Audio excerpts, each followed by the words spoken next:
Welcome to the Draw Shop's Get Genius podcast, where we talk to today's business influencers to pick their brain and pull out their genius. It's time to get genius. Hello, listeners. I've got an interesting show for you today. We're kind of going a little bit outside the box in our conversation, and I think it's going to be pretty cool. There's always, with every interview, I hope some really good takeaways that can really empower you and affect the way that you operate on a day-to-day basis. And today is going to shed some light onto that. My guest is Michael Kohan, but he has another name. It's Mukunda Chandra. Yes, he has two different names, and you'll find out at the beginning of the episode why that is. He is a certified health and lifestyle coach, and he has some really cool accolades, like he's an 800-hour registered yoga teacher. He's had a very interesting spiritual journey, and in some ways, listening to it, I think that you will relate to how he determined what his path was going to be. He works with others to help them restore balance in their lives by helping them to make healthier and more conscious lifestyle choices. What's cool, though, is about, instead of just talking about, becoming balanced, he calls it a balanced cooperation between mind, body, and soul, and that is what he believes true harmony is. But how do we get there with all the chaos and all of the mumbo jumbo that happens in our day-to-day lives? Life gets tough, whether you are quote unquote successful or not. Life just gets tough at times. It's just how it is. And with certain tools and techniques for maintaining that balance or that harmony, those tough times can be a lot easier. So this is really a show for those who have the open mind to explore what they could be doing differently. If you're somebody who's just like, I don't have the time, then it might not be for you. So I'm warning you now. But Michael, affectionately known as Mukunda, his goal is to help clients and students discover the skills to help them move forward in all areas of their lives and really discovering what it is that is important to you. It's a pretty cool interview, and I hope that you enjoy. Hello, Michael, and welcome to the show. And I'm calling you Michael now, but we may switch names to Mukunda, and our listeners are going to find out why. But thank you so much for being with me today. Thanks, Summer. It's good to be here. I'm hoping I can add some value to your audience and have a little fun for the next 30 minutes, 45 minutes. So yes. Let's get started. Absolutely. Well, let's get started. I want to, we spoke for a couple of minutes just before the interview, and my first question to you was, which name should I call you? So I would love, and I was so intrigued by that I've just got to dive right into that and have you explain the difference and the meanings in the names. Well, I come from a traditional Orthodox yoga background from India. So I come from a tradition that is seeped in ancient teachings and philosophy. And part of the teaching is when you're born into this material world, you are given three names. And the first name is your family name that only the people in your family call you, which I'm not going to say on this radio show. Then the second name is what's called your good name. This is the name that your family gives to you that you use as you're growing up, as you go through, childhood to adolescence, teenager, adulthood, your professional name, the name that you use in your job. Then at a certain point, when you develop a strong spiritual practice, you're giving a formal spiritual name when you get initiated into the tradition that I come from. And then you get a spiritual name, which is the name I was given, Mukunda Chandra Das, by my guru, His Holiness Rananath Swami. And that spiritual name represents the best version of yourself that your guru or teacher sees in you. And the reason why we have these different names in the tradition I come from is because they determine the different relationships you have. And so the name that you use determines the type of relationship you want with me. Just like you have many names. If you're a mom or a dad, Your kids call you mom or dad, but people at work don't call you mom or dad. They call you by your first name or your last name, depending on your level of authority in relationship to that person. Then your friends might have a nickname for you. And these different names determine different relationships. Okay. And how do you receive your name? Well, and it depends on the different tradition, and different traditions have different sort of rules to get a name. In yoga, because I guess we're talking a little bit yoga here, it's kind of gone out of style a little bit, but it was trendy for a while for people to kind of like come up with their own name that would be their yoga name. And it came that kind of like spawned from the tradition I come from, where based on different lineages, you had different regulative principles that you would follow for a certain period of time.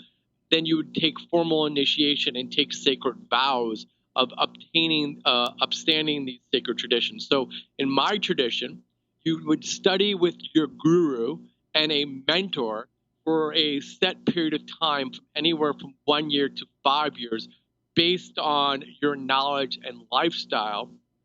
And you would have to follow certain what we call regulative principles. You would have to maintain a vegan vegetarian diet. You would have to not gamble, not partake in illicit sex. You would not intake any intoxicants, and you would have to chant a mantra for a prescribed number of times. You chant this mantra each day, and you follow these principles for a certain period of time, typically 1 year to 3 years, and then study what's called Sastra, or Bhagavad Gita, Yoga Sutras, and philosophy. And then after maintaining these practices for a set period of time, you take these vows in front of the assembly of yogis or devotees, saying that for the rest of your life, you will do your best to follow these regulative principles, and you will then become formally initiated into the tradition, and then you get that spiritual name. That I got was Mukunda Chandra, but other people get different names based on their personalities and characteristic traits. Okay. And is this something that you said? So you said this is, I think, I don't remember what you said at the beginning. Was this something that you were born into, or something that you chose to embrace? It was something I chose to embrace. When I was growing up, I grew up in a very traditional American Judeo-Christian family. And I kind of went to a point when I got into my mid-20s when I got to be a little bit more worldly around the world and seeing different religions. And my faith taught me that if you didn't believe in what I believed in, you were going to hell or you were going to purgatory. Yeah. And it kind of just didn't really sit well with me, because I sat there and I was like, well, the world's a really big place. And not everybody's going to hear my tradition.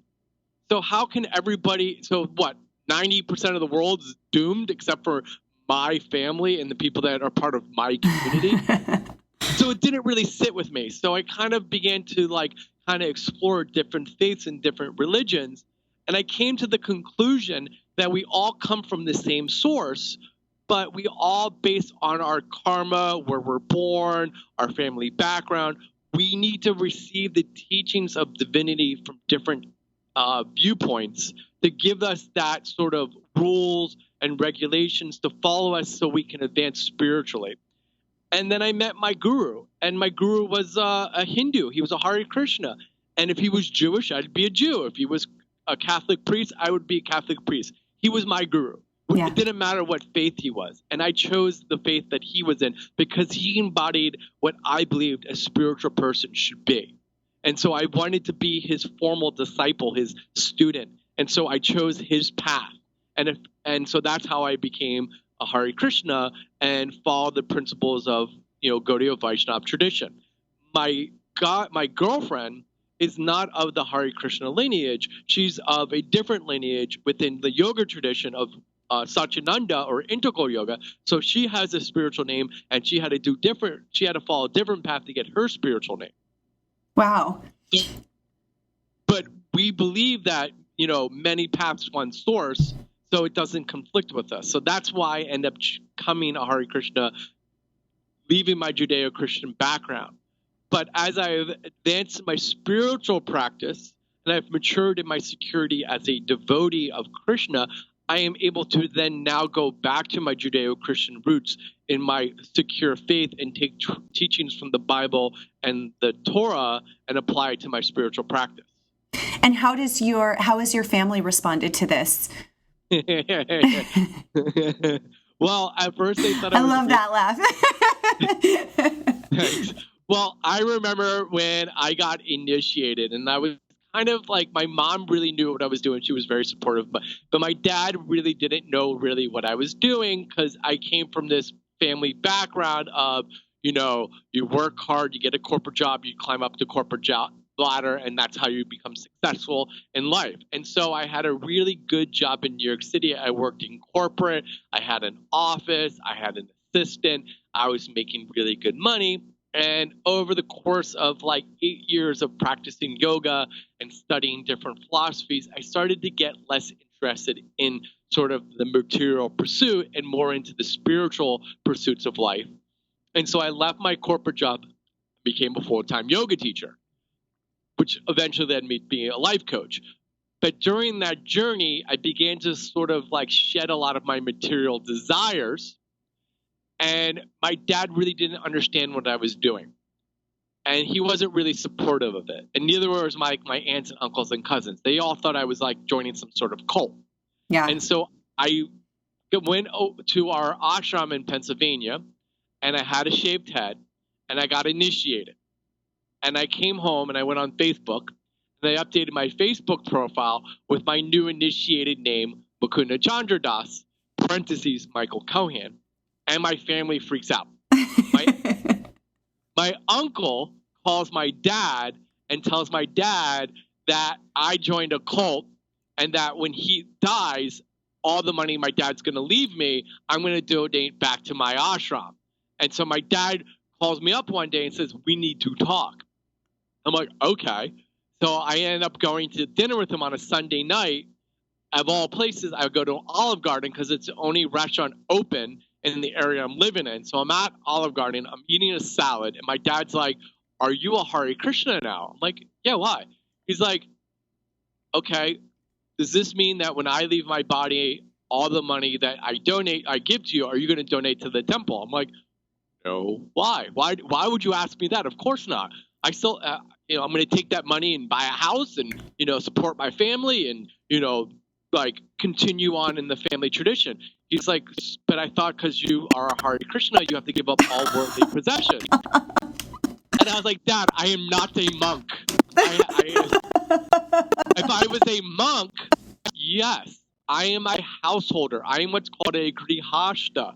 I am not a celibate monk. I just am not a crazy materialistic sex addict trying to find material pleasure. I'm a spiritual being living a material life. I still have material needs. I still have a job. I'm a full-time yoga teacher. I'm in school, and I'm becoming a certified life coach using my college degree. I plan to open up a yoga studio one day. These are material pursuits. I'm going to buy a house one day, but I'm going to live within my material needs without becoming oriented in material consumption. I'm going to try to live a minimalist lifestyle within my boundaries of what I need and nothing more. So that's awesome. He took it okay, but he freaked out a little bit. And the rest of my family freaked out a little bit because, like, when I would go home and visit them, they would be like, you're no fun anymore, because I don't drink anymore, because I took vows of non-intoxication. Yeah. I don't drink alcohol anymore. And I used to be the guy that, played, kings and flip cup at Thanksgiving with my family. And now I don't. And it took a while for them to kind of readjust to me. Right. But now they're good, because now I'm the guy that gets up at 9 o'clock in the morning and goes hiking with whoever's awake. And I'm the guy that goes to yoga class, and everybody kind of wants to go to yoga now. And then at like family vacations, everybody's like, can you teach yoga? Can you give us a free yoga class? So it's like, it took a while for them to accept me. When did you decide, at what point in the journey did you say, I want to help other people and become a health and lifestyle coach? I think it was always in me. I think deep down inside, I think this is why I went and got a undergraduate degree in psychology, because I think my original goal was to become a therapist, but I am a horrible test taker, and I am not the best rater. I'm dyslexic and I have ADHD. And in order to, I'm a little OCD, So I'm dyslexic, I have a little OCD, and I have attention hyperactive disorder, and I'm in college. And I struggled in my undergraduate. You loved school. I loved college. I had a great time, but I was not the best student. Yeah. But I graduated with a psychology degree. I realized later in life I love to learn. I just hate traditional learning. So I'm an online certification junkie. I'm doing my third life coaching certification right now. I just finished 2. I'm doing one in neurolinguistic pathways. I am an 800-hour certified yoga teacher with another 300 hours of specialization, and I'm planning my trainings for next year. I love to learn. I'm just not a traditional learner. So when I was in college, I struggled. So I couldn't get my master's in psychology, and I couldn't get my PhD in psychology. So I do what everybody else does with a college degree in psychology. You go get some random crappy job in corporate America. You work your butt off, and you climb up the corporate ladder. And at some point, I realized this wasn't for me, and I loved yoga. So I jumped ship and became a yoga teacher. And I kind of reclined that ladder, and I looked, and I got to sort of like the top of that ladder, and I looked around, and I was like, wow, do I really want to be here? I'm like, what do I like about yoga? I'm making $5,000, $6,000 on a good month teaching yoga within the yoga industry. I'm really successful because most yoga teachers make no money, and I'm making $6,000 a month because I'm highly trained, so I can do private. And I realized what I liked most about yoga wasn't teaching people the physical practice of yoga. It was teaching people how to transform their lives. It was teaching people to go from these negative lifestyles, always stuck in their routines and habits of samsara, rinse, lather, and repeat, never living the life that they wanted to live, always stuck in this pattern of I'm not good enough, I'm not pretty enough, I'm not happy enough. And I was like, I like helping people realize their truer self, like who they really are, helping them find their purpose in life. And so I was like, well, how can I do that? And I was like, and I started this to explore like how I can be a yoga teacher without teaching people physical yoga. And somebody said, well, why don't you become a health coach? And I was like, okay. So I went to this great school called Institute of Integrative Nutrition and got my health coaching certification, thinking I was going to become a health coach and a yoga teacher. During that training program, I realized what I liked most about the health coaching training program wasn't the nutritional aspect, it was actually the life coaching part of the program. And so that's the part I realized I liked. So then I went and got another training in life coaching and decided to launch that second career as a life coach. That's awesome.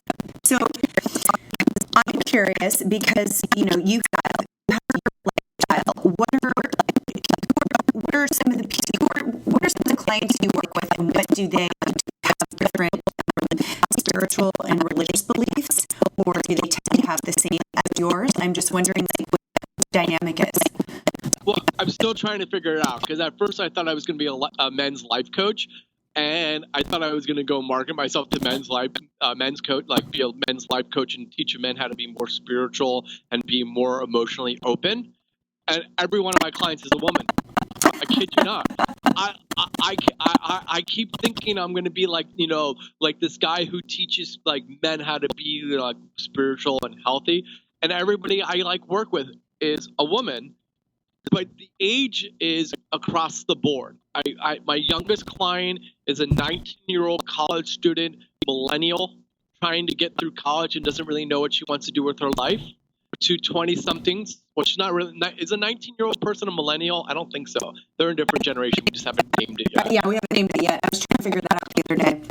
Yeah, I don't think it's a millennial anymore. I don't know what it is.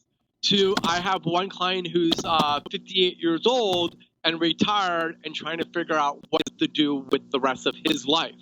Like he doesn't need money anymore. So I do have one male client, but most of my clients typically right now are women who are on the spiritual spectrum of they recognize that there's a spiritual component to life, but they're not happy with their current like vision of life. Either they're overweight, typically a little financially struggling, or they don't like their job.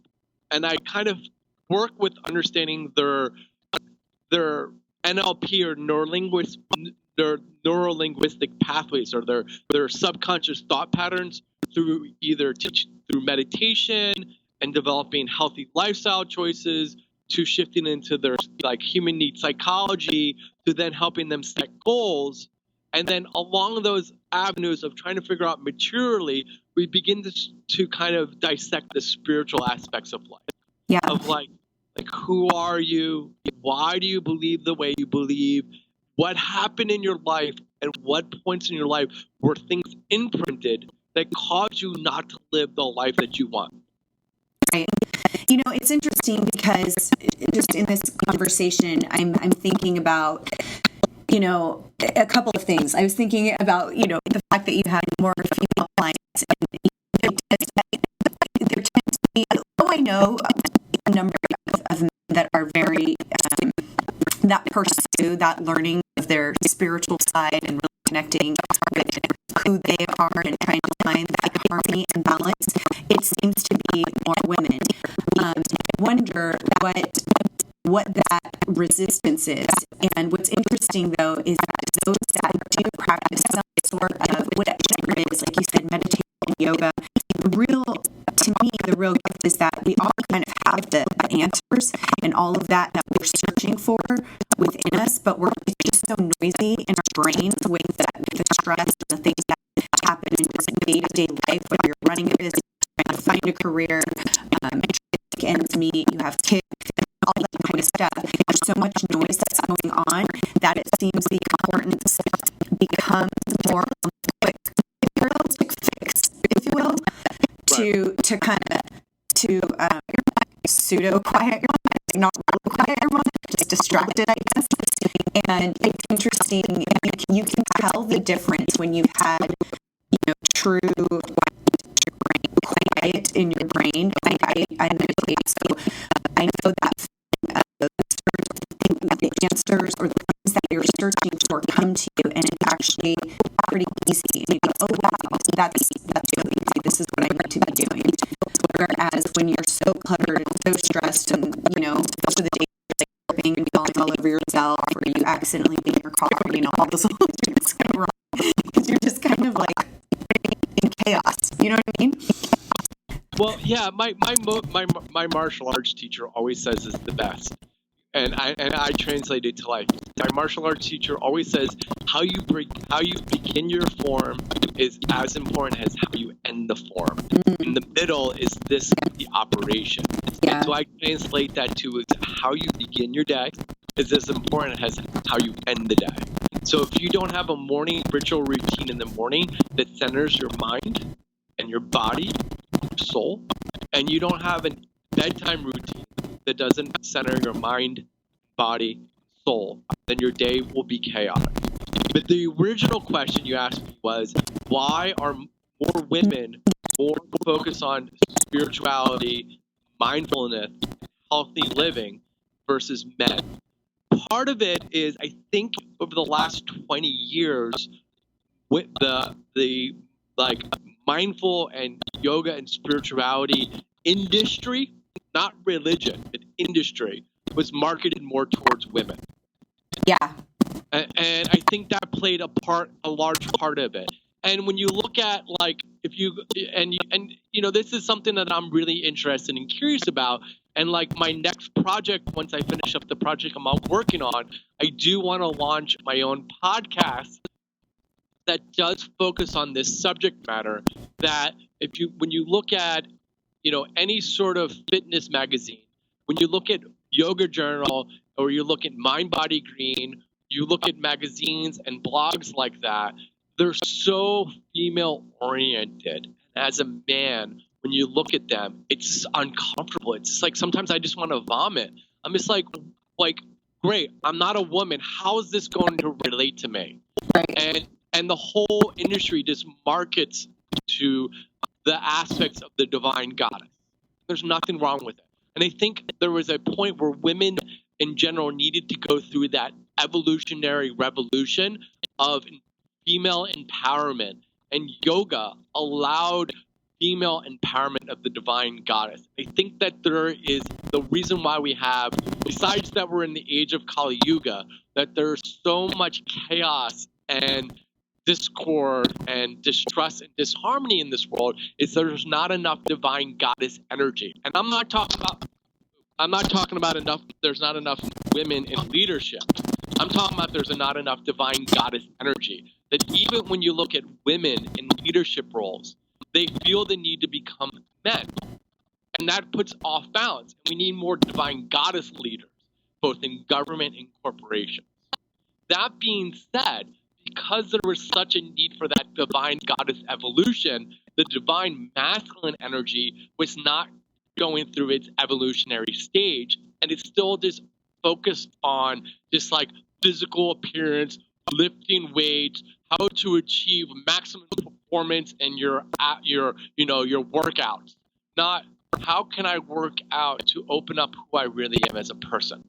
Yeah. And so the market, the industry, and the leaders in the field of health and wellness did not go through a divine masculine evolution yet. We're starting it. People like myself, people like Lewis Howes, and the Ask Men podcast, like all these guys, we're talking about it now of like, great, we're physically fit, but how can we be spiritually fit also? How can we be a socially conscious man and be a protector and a provider without losing our masculine energy, but also being in touch with our emotions? Yes. And we have this image of the alpha male as this guy who's closed off emotionally, who, like the John Wayne image. And we have not gone through that revolution yet. And we're just starting our own revolution of the social and spiritually conscious man. That doesn't come a woman, it still stays a man.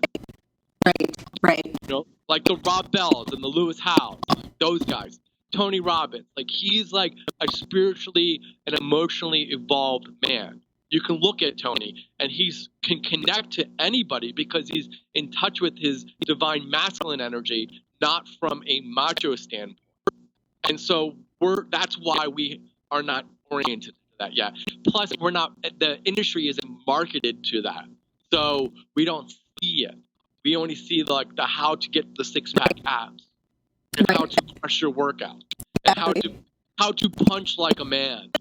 And that's great, but let's get into the divine masculine energy also. I think that was so. I love that you addressed all of that because I that a lot. There's with what you were saying before. There's so many amazing women that are just dominating as entrepreneurs in their careers. Yet there's also masculine kind of energy that they're embracing, are getting wonderful. So it's almost like this confused line of, you can still be totally empowered and powerful and effective and doing all of these amazing things without losing that feminine thing and everything that makes a woman so beautiful and soft, strong, but still soft. Right, and it's a real challenge because you have all these really successful women that are like, and I have friends that are like, and I'm like, how are you not in a why aren't you married? They're like, I can't find a guy. And it's like, and I go, well, I mean, like, you're my bud. You're not a woman. You're my bud. I don't even want to go out with you. And I see how amazing you are because you felt that need to climb up the ladder of success and get rid of your feminine energy. And some of the best women out there that are like thought leaders are still women. Right. And they're sensual and they're sexy, but yet still powerful. Being a divine goddess does not mean someone's going to push you over. I mean, like, you can still be a tiger in the jungle and still provide and protect and nurture without being, you could still be a huntress and still be a divine goddess. Exactly. I like that. You have this, saying a balance that I read. I like it because I think, so many people are can you really have a balanced life? Or is it more that you can have harmony because things tend to get imbalanced in terms of where your emotion needs to go? And you call it, you help people actually develop a balanced operation between mind, body, and soul. And I know that that's a lot of what you do with your clients, is teaching them the tools and the things that they can do on a daily basis to maintain that.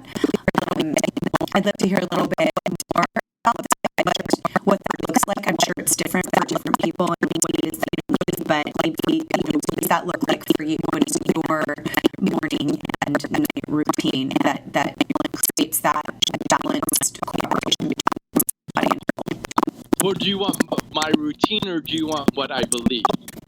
Let's do both. All right. So my routine and my girlfriend kind of makes fun of me because I'm very regimented in what I do, because I always kind of have to remind myself, if I'm not hustling and I'm not working hard and I'm not doing the things I need to do, somebody else is. And so I have to remember that every day. And there's days where I don't feel like doing it, but for me to be fine, I don't believe in work-life spiritual balance. It's just like, because it's like if you try to please everybody, you please no one. And if you try to please every part of your life, you're never going to get anything done.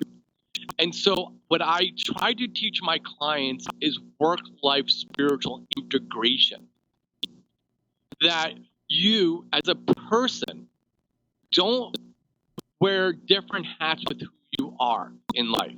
That who you are at work is who you are at home, and is who you are in your spiritual community. That you live your truth in everything that you do. So that's the first thing that I do. So like who I am right now with you on this podcast, I don't change who I am when I go to my yoga studio, and I don't change who I am when I do coaching clients, and I don't change who I am when I go spend time with my friends and family. I'm just me. And that takes a long time to learn how to do that. So that's the first thing I do, and that's the first thing I teach people to do, is to quit separating their lives. Be who you are in all endeavors. Now, that might mean that you have to change your job, or that might mean that you have to change your religious community, or that might mean you have to change your social life. But when you separate these things, then you're out of balance. Because the whole purpose of life is to have mind, body, soul connection. That you're supposed to be aware of who you are materially and who you are spiritually, all at the same time. Right. Now, how I do that and how it works for me is I make sure before I go to work, before I even teach a yoga class, or before I pick up the phone and Skype a coaching client or get on a podcast like you, before 9 a.m. So if I have to start my day work-wise at 9 a.m., that means I am up at 6 a.m. and I am studying, and then I am meditating, and then I am doing my prayers, and then I am reviewing my mission statement, I am doing my affirmations, I'm reviewing my goals, I am doing my Tai Chi, my yoga, my martial arts practice, and I am taking time to connect to my girlfriend before I do anything else. So I do that every morning. And it takes me about an hour to 2 hours, depending on my time. So I have an hour version and I have a 2-hour version of taking care of myself, both mentally, spiritually, and physically, before I even do anything else. Okay?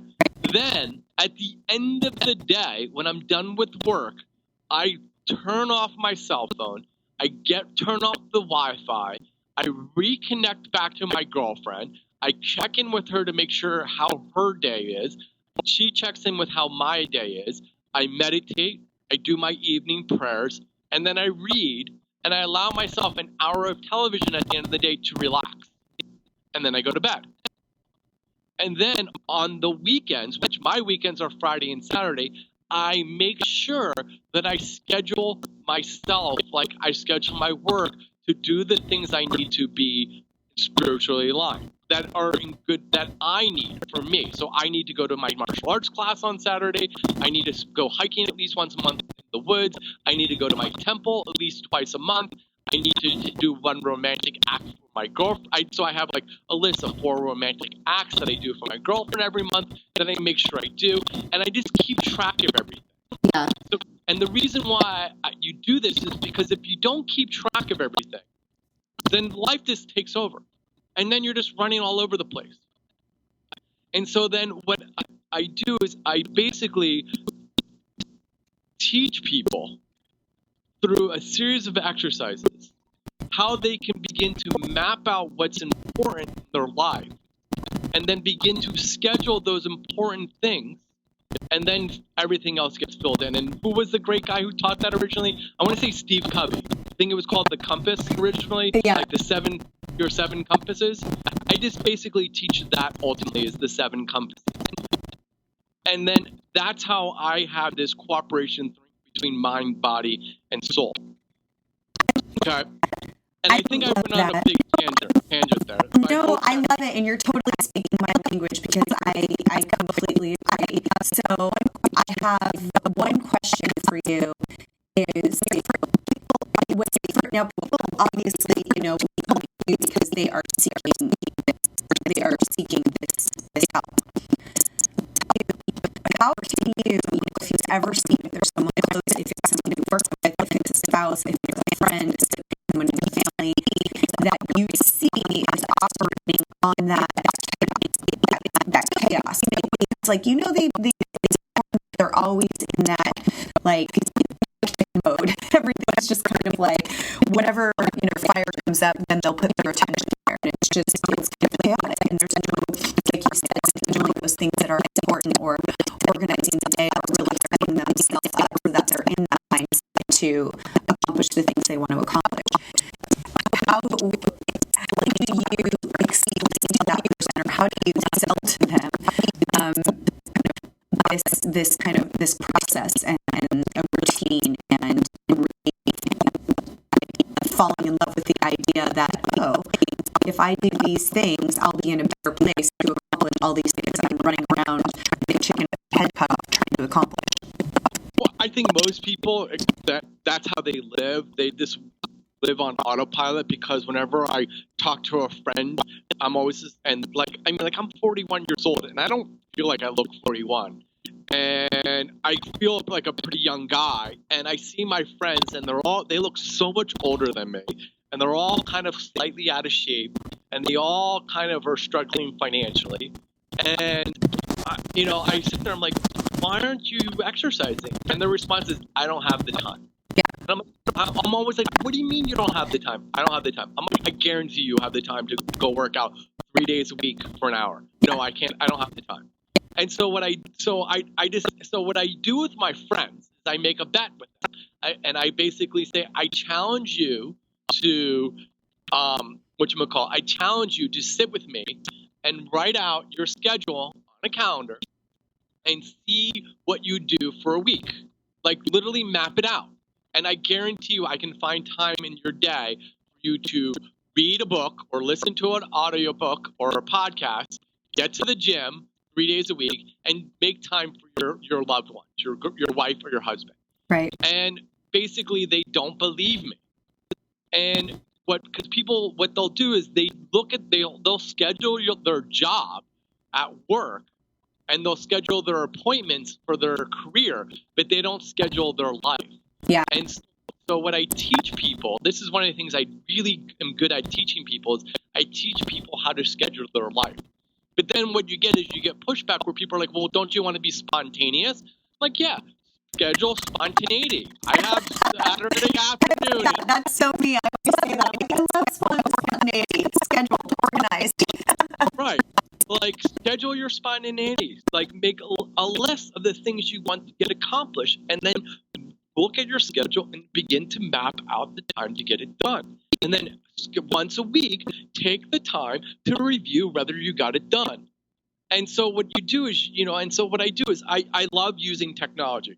So I use Evernote, I use a task management software, and I use a Google Calendar, and I basically sync all 3 platforms together, where Evernote is mapped out of your monthly goals and your projects, and your task list syncs to Evernote that feeds into the task list where you can schedule the day and the time to get it done, that then feeds into your calendar and gets scheduled automatically. So then all you have to do is review your Evernote and take about 5 minutes, 10 minutes every week to make sure it's syncing up to your task list to then go into your calendar, and then it's scheduled on your calendar. And then when it says 1 o'clock, go to laundry, you do your laundry, and then you just cross it off. Right. And then you move on. Buy flowers for your partner, and it pops up into your calendar. Go to the store and buy flowers, and it's scheduled, so you get it done. Because if you don't schedule it, it's never going to happen. Yeah. At least that's on my mind. No, it's so true. And people it's like, oh, I'd love to get my office organized. I'd love to, and I'd love to do that. I'm just saying, it's in my calendar, it's going to happen. And the little thing that because a lot of times people get so overwhelmed and they offer their help to somebody, and somebody takes them up on it, and then they don't end up doing it. Not because they don't care, but because they don't schedule it and because they've got so many other things going on. So I'm so on board with that. I love that. You're totally studying my lifestyle. Yeah, like one of the things that my girlfriend and I have been talking about lately is the practice of what's called asteya and steya. It's in the Yoga Sutras. It's one of the 5 yamas, and it basically means stealing or non-stealing. Mm-hmm. And so, like my girlfriend and I really try to think about now is: are we stealing time, or are we allowing time to steal from us? Right. And so every action that we do and everything that we kind of schedule is this something that is going to add value to our lives, or are we allowing this to be taken from us? Meaning, if I am going to go and spend time helping someone or running an errand or watching television, is that taking away from something I want to accomplish? Like, my girlfriend is building a non-for-profit called Ashrams for Autism, where they're specializing in teaching yoga and going into like special needs programs and teaching yoga to people with special needs that are on the spectrum. So she's trying to build a non-for-profit business, and I'm building an online coaching business. And so we always kind of sit there, and whenever somebody wants to do something with us, or we have to take care of a chore, we have to go, is this stealing or is this adding? And if it's stealing, we say no. And that doesn't mean we don't watch TV, because that's not stealing. That's time to relax. We all need to shut down. But we sit there and we say, okay, it's Wednesday at 7 o'clock at night. Am I stealing time, or am I adding value? And if it's stealing, we don't do it. And that's kind of like one of the things that we do now. So we do practice non-stealing. It's like sort of our motto these days. And the other one is swaha. So offered, so shall it be. So like we basically will also say, okay, we can't do that. It's offered, move on. And then we don't dwell on it anymore. Yeah. So many great things, and I love it because you're kind of, up what I already believe. But there's some other people that are just like, but I'm too busy for that stuff. Well, you obviously are too busy, but there's things you can do to actually control it and not feel so chaotic. So I love everything that you are doing. I appreciate you talking to me today. This is awesome. Where can I send our listeners to find out more information on you? Just go to my website, yourwellnessyogi.com. That's the easiest place to go. They go there, they'll get an offer for free. They can take a free life assessment quiz. It costs nothing. And, as a life coach and one of my mentors always said, always offer your services for free as a way to pay it forward. Because when I was going through this, my period of struggle, I had some really big mentors. Like I'm not gonna name drop them, but they were a big deal where they would charge like $500-$600 for counseling services, and they would just give me free services because I was just in the yoga community. And so they always said, if I'm going to do this for you, you have to pay it forward by offering free services. So if anybody goes to my website and they want to take a life assessment quiz and they take it, they can always book 2 free coaching sessions with me, and I will work through looking at their life and helping them make choices. Because if you say you are too busy to go to exercise, and if you're too busy to take a course to grow, and if you're too busy to connect with your loved ones, something's wrong. Yes.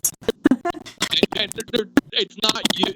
There's something wrong with your choices, because that's just not true. So either you don't have a job that supports your life, or you're in a financial situation that's problematic, or you have a relationship that's not healthy, or you don't care about your own self. And there's something wrong. Believe it or not, 90% of the people that have that I'm too busy life, it's an easy fix.